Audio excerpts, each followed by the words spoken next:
नमस्कार दोस्तों, विद्याशक्ति एजुकेशन के ऑनलाइन प्लेटफॉर्म पर सभी मित्रों का हार्दिक स्वागत और अभिनंदन है। दोस्तों, आज हम एक नया चैप्टर स्टार्ट करने जा रहे हैं और उसका नाम है मानव रोग। ठीक है, मानव रोग से संबंधित आज हम लेसन की शुरुआत करेंगे और इस लेसन में या इस भाग में हम मनुष्य में होने वाले प्रमुख जो रोग हैं उनके पर चर्चा करेंगे जनरल साइंस के हिसाब से। ठीक है, एक भी हम रोग यहाँ पर छोड़ेंगे नहीं और ये जो पॉइंट है, ये जो चैप्टर है वो चाहे कोई सा भी कॉम्पिटिटिव एग्जाम हो उन सब में जिनमें मानव स्वास्थ्य वाला पॉइंट या मानव रोग वाला जो पॉइंट है वो सिलेबस में शामिल किया गया है। तो 100% इनमें से एक न एक सवाल आता है। तो पूर्व के जो प्रश्न हैं उनको भी हम यहाँ पे शामिल करेंगे। ठीक है, या कौन कौन से सवाल किस प्रकार से आए हुए हैं वो भी मैं साथ साथ में आपको बताऊंगा। ठीक है, साथ ही साथ अपन जो भी रोग है मानव से संबंधित, चाहे जीवाणु जनित हो, चाहे विषाणु जनित हो, चाहे कवक जनित हो, चाहे आपके प्रोटोजोआ जनित हो या चाहे जेनेटिक्स बीमारियां हो, है ना, साथ ही साथ इनका अपन वर्गीकरण भी पढ़ेंगे। जैसे संक्रामक रोग है, असंक्रामक रोग है। ठीक है, इसके अलावा और भी अन्य तरीकों से, जैसे बात करें अपन अवधि के आधार पर दीर्घकालिक है, लघुकालिक रोग है। तो इस प्रकार से हम डिटेल से आज इन्हीं के बारे में पढ़ेंगे। तो शुरुआत करते हैं मानव रोगों के बारे में कि भाई मानव रोग क्या है, इनका परिचय क्या है। ठीक है, तो प्रारूप के साथ परिचय के साथ हम स्टार्ट करते हैं। तो पहले अपन देखें रोग क्या होता है, डिजीज, है ना। डिजीज या बीमारी का मतलब क्या होता है ना। सामान्यतः अपन बीमारी कहते हैं। ठीक है, रोग का मतलब क्या होता है। ठीक है, तो रोग का मतलब क्या होता है, परिभाषा देखो, जब शरीर के एक या अधिक तंत्रों के क्रियान्वयन या दिखने में शरीर में बदतर परिवर्तन, किस प्रकार के बदतर परिवर्तन आने लगे तो इस अवस्था को रोग कहते हैं। क्या कहते हैं, रोग कहते हैं। इसका मतलब ये हुआ कि हमारे शरीर का कोई भी तंत्र है, चाहे श्वसन तंत्र हो, चाहे पाचन तंत्र हो, ठीक है, या और भी उत्सर्जन तंत्र हो, रक्त परिसंचरण तंत्र हो, वो ठीक से काम नहीं करता है या बदतर लक्षण उसमें दिखाई देते हैं, है ना। शरीर के अंदर है इस प्रकार के लक्षण दिखाई देते हैं जो बदतर होता है, मतलब जो हमें सकारात्मक नहीं होते हैं, जो नकारात्मक होते हैं, व्यक्ति की कार्यशैली को घटाते हैं। ठीक है, तो इस प्रकार के जो लक्षण है वो रोग के होता है। उस स्थिति को हम क्या कहते हैं, रोग कहते हैं। उस स्थिति को क्या कहते हैं, रोग कहते हैं। जैसे मान लिया कि हमारे श्वसन तंत्र से संबंधित कोई रोग हो जाएगा तो हमें श्वास लेने में तकलीफ होगी। किसमें, श्वास लेने में तकलीफ।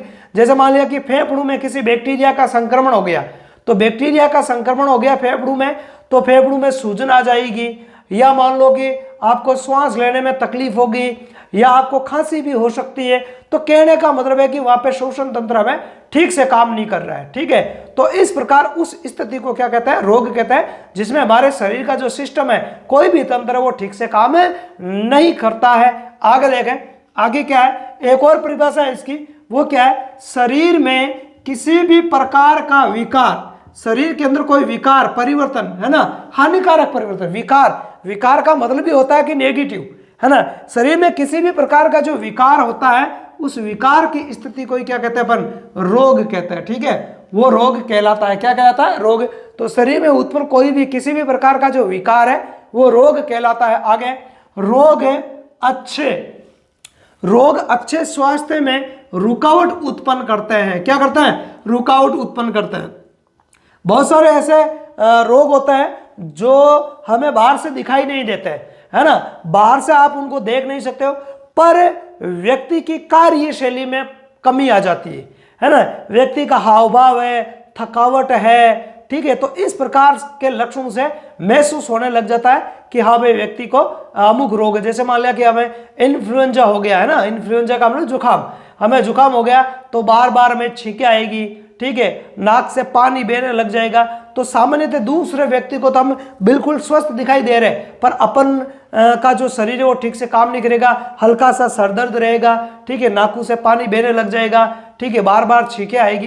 तो इस प्रकार ये जो स्थिति है, ये जो विकार उत्पन्न हुआ उसको हम क्या कहते हैं, रोग कहते हैं। और ये जो विकार है, मतलब रोग की जो स्थिति है, वो अच्छे स्वास्थ्य में क्या उत्पन्न करती है, रुकावट उत्पन्न करती है। आप कोई सा भी काम कर रहे हो, जैसे मान लीजिए कि आप पढ़ाई कर रहे हो, ठीक है। तो आप पढ़ाई कर रहे हो तो अपन एक जुकाम तो एक नॉर्मल बीमारी है, जुकाम की अगर अपन बात करें तो ये कोई गंभीर बीमारी है नहीं, लेकिन यदि किसी भी व्यक्ति को नॉर्मल जुकाम भी हो जाएगा तो कम से कम उसके 5 से 7 दिन तो चले गए, है ना। अब कैसे चले गए, बार बार मान लिया कि पढ़ रहा है तो नाकू से पानी बहना, बार बार छींके आएगी, तो पढ़ने की जो उसकी स्पीड है, जो गति है, वो कम हो जाएगी। साथ ही साथ हल्का सा क्या होता है उसमें सरदर्द भी होता है, तो व्यक्ति को काम करने का मन नहीं लगेगा, पढ़ने का आपका मन नहीं लगेगा, तो कार्यशैली में क्या आ गई, गिरावट आ गई।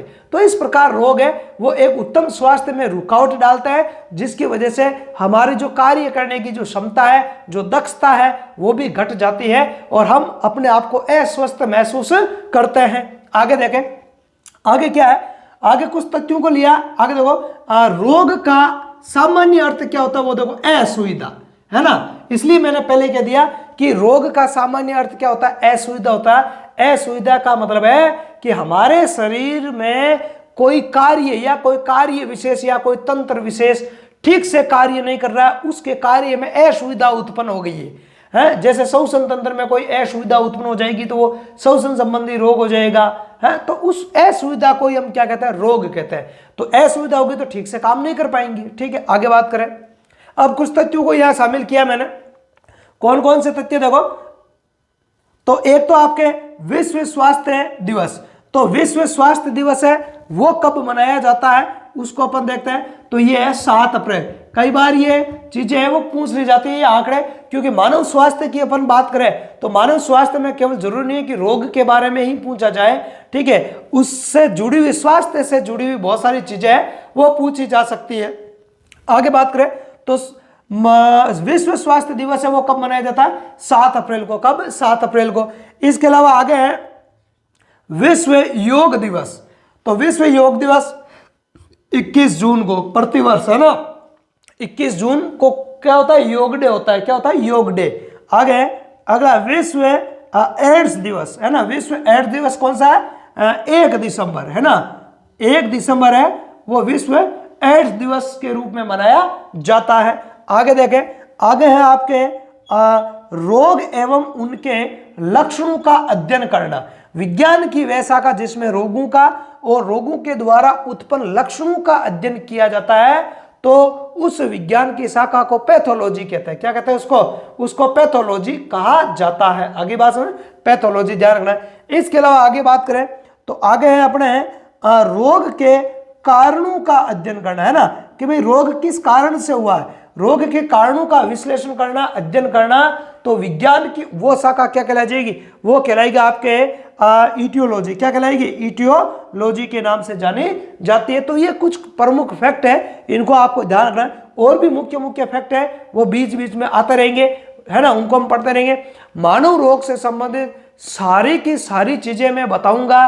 केवल ऐसा नहीं कि जीवाणु जनित है ना, विषाणु जनित है ना, टीबी है वगैरह है, टीबी, पोलियो, जुखाम वगैरह है, निमोनिया है, टिटनेस है, हैजा है, ठीक है। सामान्य मैंने 2, 4, 5, 10 रोग बता दिए और काम कंप्लीट कर दिया, ऐसा बिल्कुल भी नहीं होगा। जेनेटिक्स रोगों से लेकर यौन संचारित रोग, जीवाणु जनित रोग, विषाणु जनित रोग, कवक जनित रोग, ठीक है, प्रोटोजोआ जनित रोग, अन्य जो पोषक तत्वों की कमी से होने वाले जो रोग है ना, जिसमें अपन बात करें तो जैसे रतौंधी वगैरह है, आयोडीन की कमी से, हार्मोनों की कमी से, इंसुलिन वगैरह है, ठीक है, इनकी कमी से होने वाले रोग, उनको भी अपन शामिल करेंगे, ठीक है। तो बचेगा कुछ भी नहीं, रोग वाला पॉइंट अच्छे से क्लियर करवाने की गारंटी मैं लेता हूं। आगे देखें अपन, आगे क्या है, देखो लक्षण।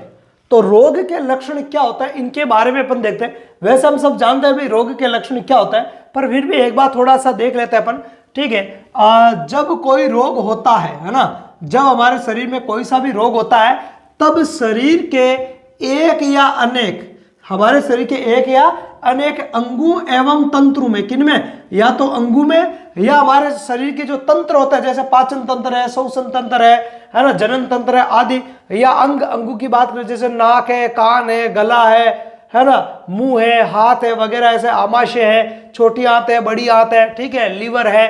तो अंगों एवं तंत्रों की क्रिया, है ना, की है यहाँ की क्रिया अथवा संरचना में खराबी होती है, या तो अंगों की जो क्रिया प्रणाली है वो खराब हो जाएगी, वो क्या हो जाएगी, वो खराब हो जाएगी, या उनकी संरचना में खराबी आ जाती है, उनकी संरचना जो बनावट है उसमें खराबी आ जाती है, तो उसको अपन उस स्थिति को लक्षण के नाम से परिलक्षित करते हैं। ठीक है, खराबी परिलक्षित होने लगती है, ये बदलाव या जो ये परिवर्तन आया है, ये परिवर्तन रोग के लक्षण कहलाते हैं। क्या कहलाएंगे? रोग के लक्षण कहलाएंगे। जैसे कि बात करें अपन सिर दर्द, क्या हो रहा है? सिर दर्द। तो सिर में क्या हो रहा है? दर्द हो रहा है। तो बहुत सारे ऐसी बीमारी होती है जिनमें सिर दर्द होता है। आई बात समझ में? तो सिर दर्द होगा, या जैसे खांसी भी हो सकती है। अब हमें जुकाम में भी खांसी होती है, कोरोना में भी खांसी होती है, टीबी में भी व्यक्ति को खांसी होती है। तो ये रोग के लक्षण है। रोग के लक्षण से कोई फैक्ट पता नहीं चलता है कि व्यक्ति को ये रोग है। ध्यान रखना, जैसे मान लिया कि आपको कोई बुखार आ गया या आपको खांसी चल रही है, तो खांसी चलने मात्र से आप ये नहीं कह सकते हो कि इसको कोरोना है, ठीक है, या इसको टीबी है। तो लक्षण तो एक खराबी की स्थिति को प्रकट करते हैं, है ना। लक्षण क्या करते हैं? खराबी की स्थिति को प्रकट करते हैं, फिर उसके चलते हम रोग का पता लगाते हैं। मतलब लक्षण है वो रोग का पता लगाने में हमारी सहायता करते हैं। ठीक है, आपको खांसी है तो आपको नॉर्मल सर्दी जुकाम भी हो सकता है, आपको कोरोना भी हो सकता है, या टीबी भी हो सकती है। ठीक है, तो इस प्रकार की कोई भी बीमारी, या न्यूमोनिया भी हो सकता है, न्यूमोनिया में भी खांसी चलती है। तो कोई से भी बीमारी है वो हो सकती है। तो रोग के जो लक्षण है वो सामान्यतः खराबी का सूचक होता है कि भाई उस अंग में या उस तंत्र में कोई खराबी आ गई है। आगे देखो, सिर दर्द है, खांसी है, दस्त है। दस्त भी बहुत सारे रोगों में दस्त लगते हैं, या मवाद आना, है ना, मवाद का बाहर निकलना। तो ये रोग के लक्षण होते हैं। क्या होता है? लक्षण होते हैं। आगे देखो, अब है रोग के चिन्ह। अब ये इंपॉर्टेंट है, रोग के लक्षण और रोग के चिन्हों में ज्यादा कोई फर्क नहीं है, ज्यादा कोई विशेष फर्क नहीं है। ठीक है, पर रोग के चिन्ह क्या होता है उनको अपने को यह ध्यान से देखना। देखो, रोग के चिन्ह वह है, कौन है? जिन्हें चिकित्सक लक्षणों के आधार पर देखते हैं। किसके आधार पर?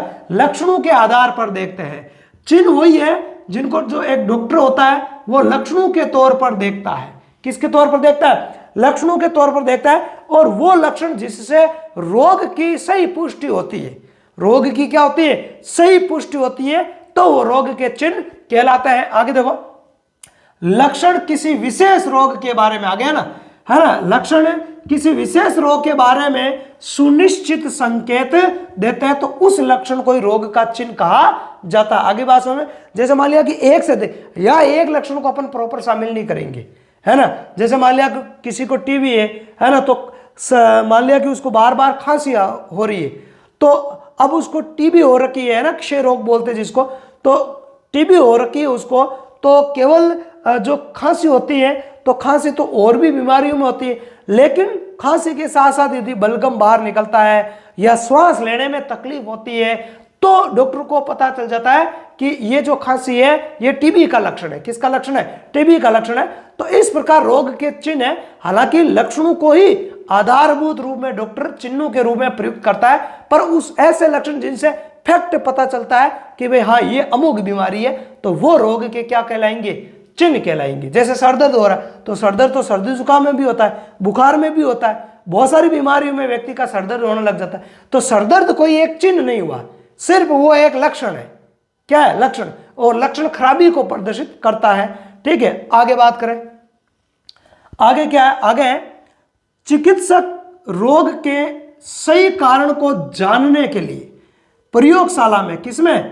प्रयोगशाला में, लैब में। हॉस्पिटल में क्या होता है? लैब रूम अलग ही होता है, हर हॉस्पिटल में आपको लैब मिल जाएगा।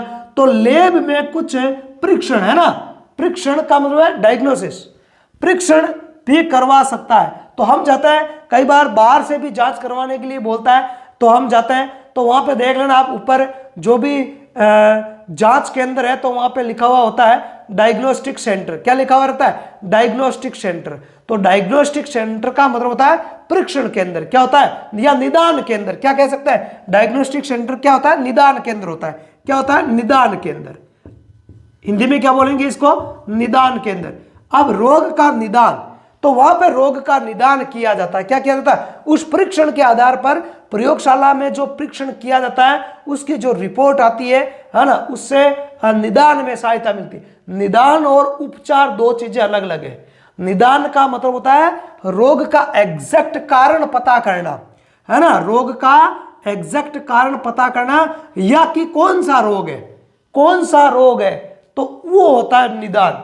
जैसे मान लिया कि आपको बुखार आ रहा, ठीक है, तो हमें मान लिया कि बुखार आ रहा, तो बुखार आ रहा तो एक सर्दी जुकाम की वजह से भी बुखार आ सकता है।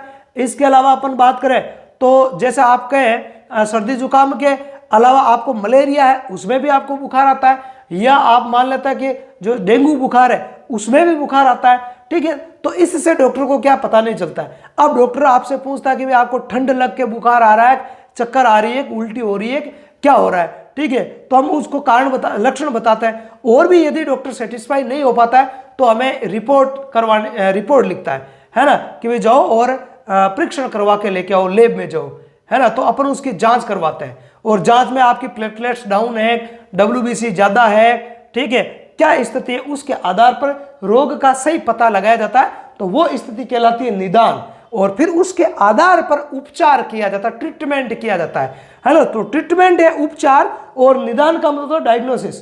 तो निदान और उपचार दोनों चीजें अलग अलग है, ध्यान रखना है ना। निदान का मतलब उपचार कभी भी नहीं होता है। निदान तो रोग को समझने में सहायक होता है कि भाई रोग है कौन सा, रोग का एग्जैक्ट पता लगाने के लिए निदान किया जाता है, और उसके बाद में उपचार किया जाता है, ठीक है। तो डॉक्टर जब भी आवश्यकता होती है तो हमें परीक्षण करवाने के लिए कह सकता है। आगे देखो, आगे देखें, आगे अपने रोग कारक।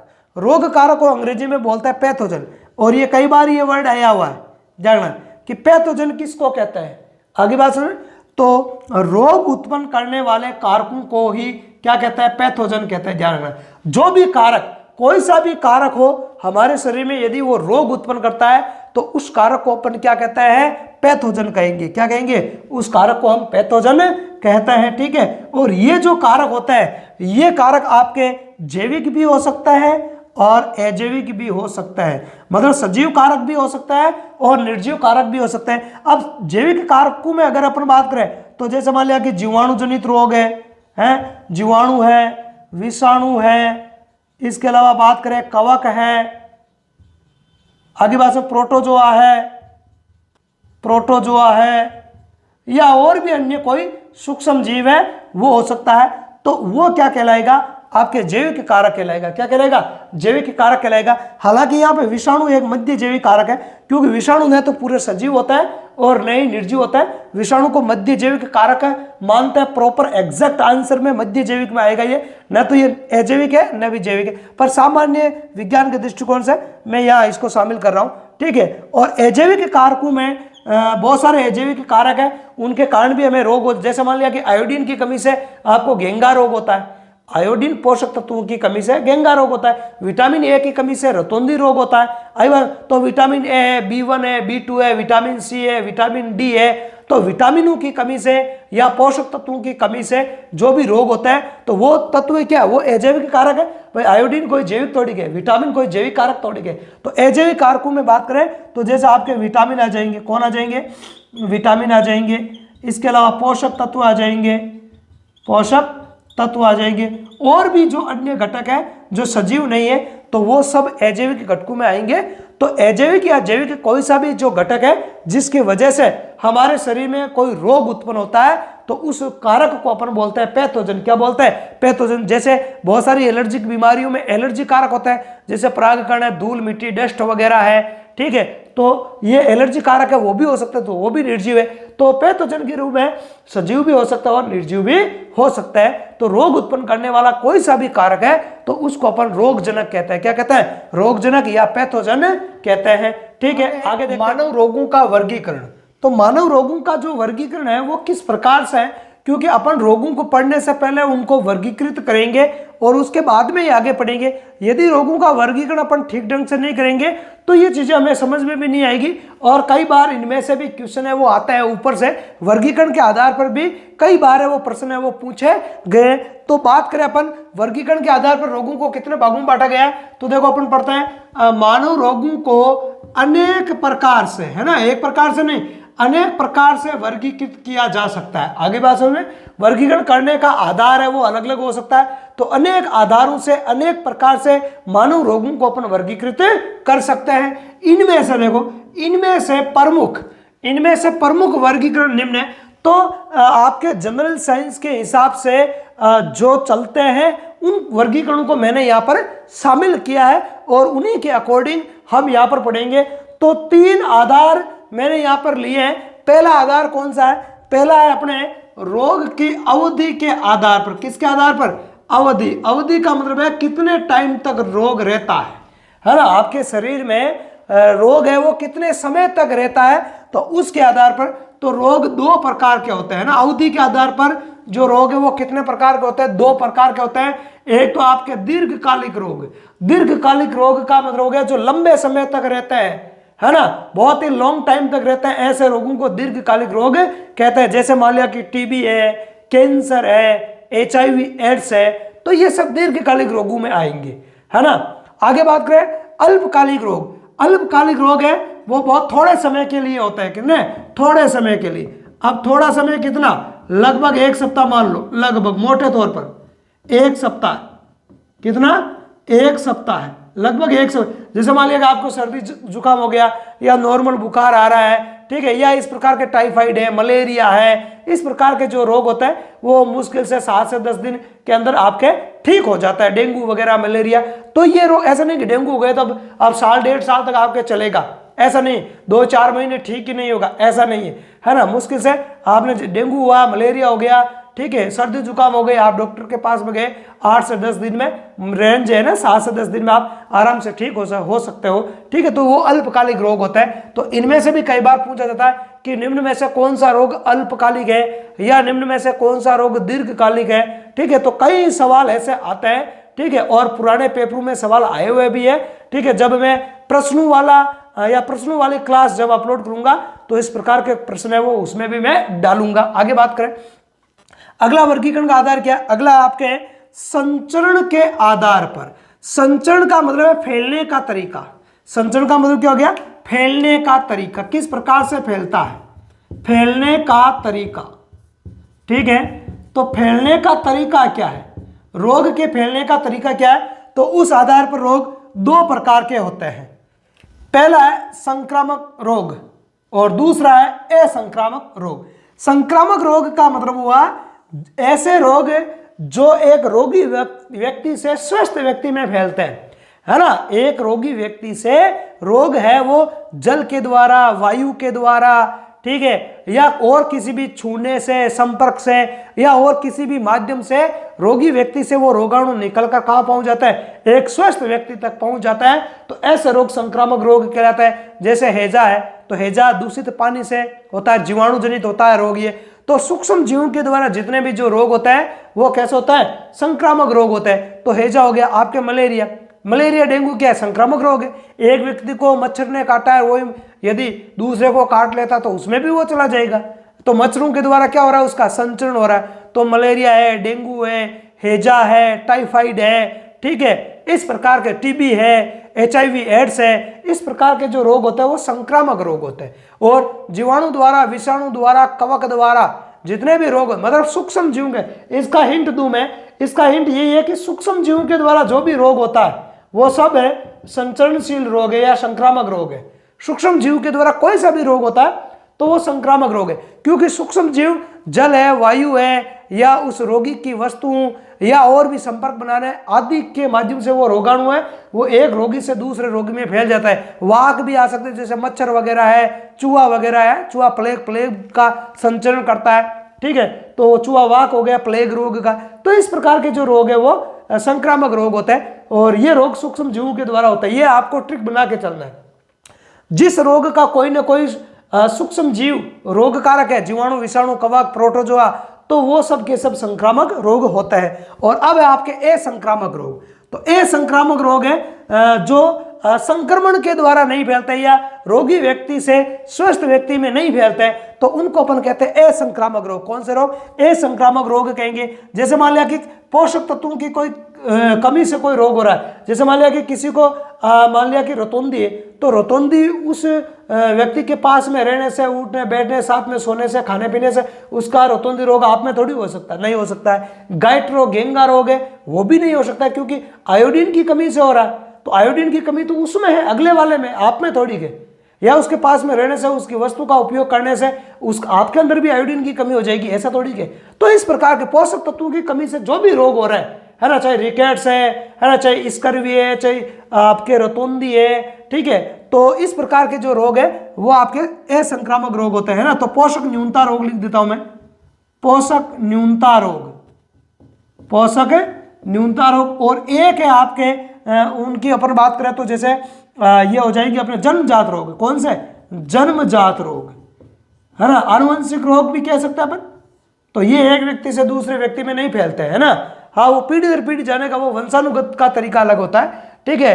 तो जन्मजात रोग है तो वो भी नहीं होता। जैसे मान लिया कि जन्म से ही कोई विकलांग है, तो आप भी विकलांग थोड़ी हो सकते हो उसकी वजह से, तो ऐसा नहीं होता है, ठीक है। कोई जन्मजात अंधा है तो आप भी थोड़ी अंधे हो सकते हो, है ना। तो इस प्रकार के रोग है वो असंक्रामक रोग होता है, और इनका कोई रोगकारक सूक्ष्म जीव नहीं होता। इसलिए मैंने ट्रिक के तौर पे पहले ही बता दिया कि सूक्ष्म जीव से जो भी रोग होता है वो संक्रामक रोग है, ये आप ट्रिक बना के चलो, ठीक है। और पोषक तत्वों की कमी से जो भी रोग होता है, चाहे हार्मोनों की कमी से कोई रोग हो रहा है, जैसे यहाँ एक और ऐड कर देता हूं मैं, हार्मोन की कमी से, है ना, हार्मोन की कमी से। तो हार्मोन की कमी से कोई रोग हो रहा है तो वो भी आपके असंक्रामक रोग ही है। क्योंकि मान लिया कि आपके शरीर में या किसी व्यक्ति के शरीर में हार्मोन की कमी है, तो आप उसके पास में बैठने से वगैरह, साथ में खाने से, बातें करने से उसके हार्मोनों की कमी आपके शरीर में थोड़ी हो सकती है। तो इस प्रकार के रोग है वो असंक्रामक रोग होते हैं। आगे बात करें, अगला वर्गीकरण है, अगला है आपके रोगजनक के आधार पर। किसके आधार पर? रोगजनक या रोग कारक के आधार पर। तो रोग कारक या रोगजनक कौन है, उसके आधार पर रोगों को देखो निम्न भागों में बांटा गया। तो देखते हैं, एक तो जीवाणु जनित रोग, ऐसे रोग जो जीवाणुओं के द्वारा होते हैं, जैसे हैजा है, टाइफाइड है, टिटनेस है, ठीक है, प्लेग है। इस प्रकार के जो रोग है वो जीवाणु जनित होते हैं। आगे बात समझ में। इसके अलावा विषाणु जनित, जो विषाणु वायरसों के द्वारा होता है। किसके द्वारा? वायरस के द्वारा होता है। जैसे कि HIV एड्स है, कोरोना है ना, कोरोना में भी कोरोना वायरस होता है, HIV एड्स में HIV वायरस होता है। इसके अलावा सर्दी जुकाम, जो जुकाम होती है ना, वो इन्फ्लुएंजा वायरस से होती है। किस होते हैं? इन्फ्लुएंजा वायरस से होता है, ठीक है, या इसका H1N1, ठीक है। तो इस प्रकार के जो वायरस है तो वो भी रोगजनक हो सकते हैं, तो उनको विषाणु जनित रोग कहते हैं। इसके अलावा कवक जनित रोग है। कौन से? कवक जनित रोग। तो कवक जनित रोग भी बहुत सारे हैं मनुष्य के अंदर। एक नॉर्मल उदाहरण की बात करें तो जैसे अपने जो रिंग वर्म रोग जो होता है, रिंग वर्म है ना, अरदाद, रिंग वर्म जिसको अपन बोलते हैं आम भाषा में दाद, है ना। तो दाद की बीमारी वो कवक के द्वारा होती है। किसके द्वारा होती है? कवक के द्वारा। तो वो रोग कवक जनित होता है, ठीक है। और भी होता है, इन सब के बारे में डिटेल से पढ़ेंगे, चिंता मत करो, इन सब के बारे में उदाहरण सहित डिटेल से पढ़ेंगे, ठीक है। आगे पढ़ेंगे, आगे देखो, आगे है प्रोटोजोआ जनित रोग। अब प्रोटोजोआ क्या होता है? प्रोटोजोआ में जैसे अमीबा है, ठीक है, प्लाज्मोडियम, मलेरिया होता है ना। मलेरिया रोग किससे होता है? मलेरिया रोग होता है प्लाज्मोडियम वाइवेक्स नामक प्रोटोजोआ के द्वारा। किसके द्वारा? प्लाज्मोडियम वाइव। हालांकि इसके प्रोटोजोआ के और भी प्रकार होता है, पर मुख्यतः बात करें मलेरियाई भी होता है, एक प्रोटोजोआ मलेरियाई, है ना। तो वो भी एक प्रोटोजोआ होता है, उसके द्वारा भी मलेरिया होता है। तो प्रोटोजोआ, वो प्रोटोजोआ की बात करें तो प्लाज्मोडियम एक प्रोटोजोआ जिससे मलेरिया होता है, ध्यान रखना, है ना। प्लाज्मोडियम के द्वारा होता है मलेरिया रोग, मच्छर के काटने से नहीं होता है। मच्छर तो उस रोग कारक को फैलाने का काम करता है ना, वो वाहक का काम करता है, संचरण करने का काम करता है ना। तो हर बार मच्छर काटेगा तो हमें कोई मलेरिया या डेंगू थोड़ी हो जाएगा, ध्यान रखना। आगे बात सुनो, तो प्रोटोजोआ जनित रोग हो जाएंगे। आगे पढ़ेंगे इन सबके बारे में डिटेल से, चिंता मत, शॉर्ट एंड स्वीट तरीके से पढ़ेंगे, इतना कि आपके एग्जाम के लिए पर्याप्त है, बिल्कुल भी कम ना पड़े एग्जाम के दृष्टिकोण से। और फालतू की एक भी चीज है वो नहीं पढ़ेंगी, बिल्कुल सटीक विश्लेषण के साथ में आपको पढ़ाया जाएगा। और वही सवाल है उन्हीं पॉइंटों में से एग्जाम में आएंगे, ठीक है। 80 से 90% सवालों की मैं गारंटी लेता हूं। यदि मान लिया कि 10 सवाल आपके किसी भी जनरल साइंस के कॉम्पिटिटिव एग्जाम है, उसमें जनरल साइंस है और उसमें से 10 सवाल आता है तो 8 सवालों की गारंटी मैं लेता हूं। 100% गारंटी तो कोई भी नहीं ले सकता है, ठीक है, आगे बात समझ में। और जो 100% जो गारंटी लेते हैं, थंबनेल पे लिखा हुआ रहता है कि 100% रट लो यही से आएगा, सारे बेकार है, कोई मतलब नहीं है। आगे बात समझ में, पेपर जैसे कोई वही बनाने वाला हो, ऐसा नहीं है। ऐसा धोखाधड़ी का कार्य नहीं करना चाहिए किसी भी स्टूडेंट के साथ में। हाँ, मैं ये गारंटी ले सकता हूं कि 80% के आसपास है वो मेरे पॉइंट में सवाल आएंगे, इसकी मैं गारंटी लेता हूं। 100% नहीं ले सकता मैं, ठीक है, 80% ही ले रहा हूं। आगे बात करें, आगे है अन्य रोग। तो अन्य रोग है, अन्य रोगों में जैसे अभी मैंने बताया जन्मजात रोग पढ़ लेंगे अपन, पोषक न्यूनता की कमी से होने वाले रोग है, ठीक है, वो पढ़ लेंगे। आगे बात समझ में, तो ये इस प्रकार से मानव रोगों का वर्गीकरण है वो किया जाता है। आगे बात समझ में, इसके साथ ही साथ यहाँ आपको देख लो कुछ सारणियां भी दे दूं मैं, है ना, वर्गीकरण के लिए। तो देख लो इस प्रकार के ये जो वर्गीकरण है, आप इस प्रकार से ये आरेख है या आरेख ये जो चित्र है उनके द्वारा भी आप इनको याद रख सकते हो कि भाई जो रोग है वो कितने प्रकार के होते हैं। यदि आप सेल्फ नोट्स बना रहे हो तो इस प्रकार से भी आप नोट्स बना सकते हो। आगे बात समझ में, तो इस क्लास में आज अपन इतना ही पढ़ेंगे। यदि क्लास आपको अच्छी लगी है तो अपने दोस्तों में इसे ज्यादा से ज्यादा शेयर करना है, ठीक है, और चैनल पर आप नए हो तो चैनल को लाइक और सब्सक्राइब जरूर करना है। साथ ही साथ बेल वाला आइकन को प्रेस कर लेना है ताकि जैसे ही मैं कोई वीडियो अपलोड करूं उसका नोटिफिकेशन आपको हाथों हाथ मिल जाए, ठीक है। तो इस क्लास में इतना ही, धन्यवाद, जय हिंद।